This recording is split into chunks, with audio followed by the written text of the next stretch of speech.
Ubuntu n'amahoro bibe muri mwe biva ku Mana Data wa twese no ku Mwami wacu Yesu Kristo. Neema, amani kutoka kwa Bwana wetu iwe nanyi katika jina la Yesu Kristo. Ikaze mu kiganiro Healing Jesus Campaign. Karibu katika kipindi cha Healing Jesus Campaign. Omwumva ni Apostle Paul Simon kuva mu ishengero Holy City of God Temple, Kenya, Nairobi. Mnayemsikia ni mtume Leopold Sabimana kutoka katika kanisa la Holy City of God Temple, Kenya, Nairobi. Mbere ko dutangira dufite ijambo ryo kwaturira hamwe. Kabla ya kuanza tuna neno la kukiri kwa pamoja. Kwatura amagambo agize indirimbo nshya. Ni kutangaza maneno anayounda wimbo mpya. Ni wewe ukwiriye kwenda igitabo no kumena ibimenyetso bigifatanije. Ni wewe unayestahili kuchukua kitabu hiki na kuvunja mihuri yake. Kuko watambwe ugacungurira Imana abo miryango yose no mu ndimi zose. Kwa kuwa ulitolewa ukakomboa watu wa Mungu wa kila kabila, kila taifa, no moko yose no mahanga yose ubacunguje amaraso yawe. Na nchi zote na lugha zote ukiwakomboa kwa damu yako. Ukabahindurira Imana yacu kuba abami n'abatambyi kandi bazima mu isi. Ukawafanya kuwa makuhani na wafalme wa Mungu wetu katika ulimwengu. Uyu ni umunsi wa kane. Leo ni siku ya Alhamisi. Umunsi wo kubohoka. Ni siku ya kufunguliwa. Kubera iki akesha umuntu avuga ko aboshwe?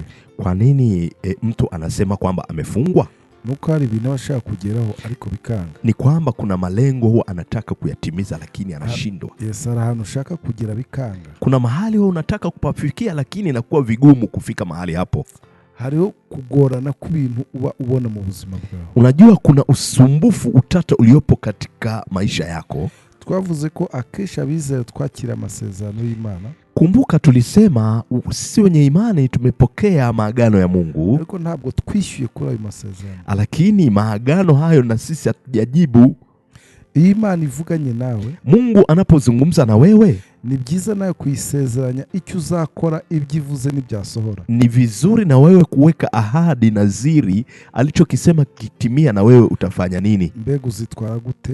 Utakuwa na mienendo ya namna gani? Wewe uzakora iki? Na wewe utafanya nini? Iyo nzu uzayikoresha iki? Hiyo nyumba utaitumia kwa lipi? Ayo mafaranga uzayikoresha iki? Hiyo pesa utaitumia kwa kipi? Icyo cyubahiro uzagikoresha. Hiyo heshima wewe utaitumiaje? Ubwo butunzi uzabukoresha. Huo utajiri wewe utautumia aje? Mbega Imana yo ibifitemo ihe nyungu na kuba Mungu katika hilo alilolitimiza ana faida gani? Urabizi buri masezerano yose abantu bakorana. Unajua maagano yote watu wanayofanya agomba kubasobanura kandi akerekana neza inyungu za buri wese. Ni lazima kabisa yawe yanaeleza vizuri faida itakayopatikana katika pande hizo mbili.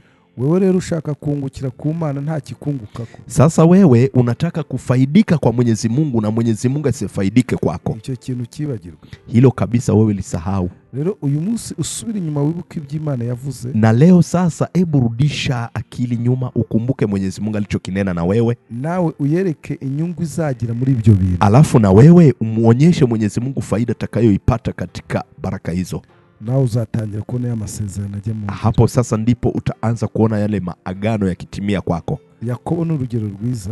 Yakobo ni mfano mzuri kabisa. Iyo dusoma Itangiriro 28. Tukisoma katika kitabu cha Mwanzo ni sura ya 28. Umurongo wa 15 aravuga ngo dore ndi kumwe nawe nzakurinda aho uzajya hose kandi nzakugarura muri iki gihugu kuko ntazagusiga ntanakora ibyo nkubwiye. Kwenye mstari wa 15 panasema, natazama mimi nipo pamoja nawe, nitakulinda kule uendako, nami nitakuleta tena mpaka nchi, kwa maana sitakuacha hata nitakapokufanyia hayo niliyokuambia. Yakobo azinduka kare kare yenda ibuye yiseguye arishinga ngo ribe inkingi, arisuka amavuta ya elayo. 16 Yakobo akaamka mapema akachukua, akasema kweli Bwana yupo pamoja. Yakobo akaamka katika usingizi wake akasema kweli Bwana yupo mahali hapa, wala mimi sikujua. Yakobo ahiga umuhigo ati Imana niyagenda nanjye. Umurongo wa 20. Yakobo ahiga umuhigo ati Imana niyabana nanjye ikandindira muri urugendo ngenda ikajyimo ibyo kurya n'ibyo kwambara. Yakobo akasema, akaweka naziri akisema, Mungu akiwa pamoja nami akanilinda katika njia niendayo na kunipa chakula nile na nguo nivae.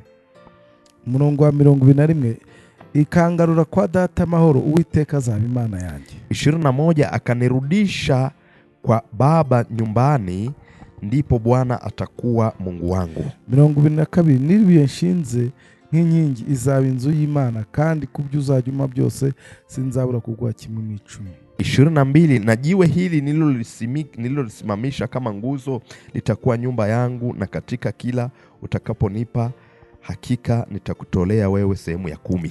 Yakobo nawe yasubije kubyo Imana imubwiye. Yakobo alijibu kwa kile Mwenyezi Mungu alichomwambia, arangije ahiga umuhigo aravuga ati, na akaweka naziri kusema, Imana niyabana nanjye ikandindira muri urugendo ngenda, ikampa ibyo kurya n'ibyo kwambara, Mungu atakaponipa chakula na cha kuvaa, akanilinda katika njia hii niendapo, nkazagaruka kwa data amahoro, na nikarudi kwa baba kwa amani, Uwiteka azaba Imana yanjye. na Bwana atakuwa Mungu wangu.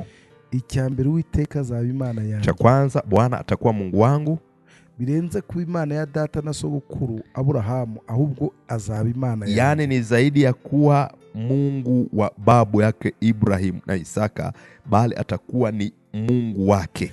Icya kabiri, ahantu uvuganiye nanjye nzahubaka urusengero. Cha pili, mahali hapa ulipozungumza nami nitapajenga hekalu. Ahantu uvuganiye nanjye nzahubaka urusengero. Hapa mahali nilipozungumza na wewe nitapajenga nyumba ya Mungu. Ahantu uvuganiye nanjye nzahubahisha. Mahali hapa ulipozungumza na mimi nitapaheshimisha. Nzashyira ikimenyetso cy'uko wavuganye nanjye bigasora. Nitapaweka ishara kwamba ulichozungumza na mimi kilitimia.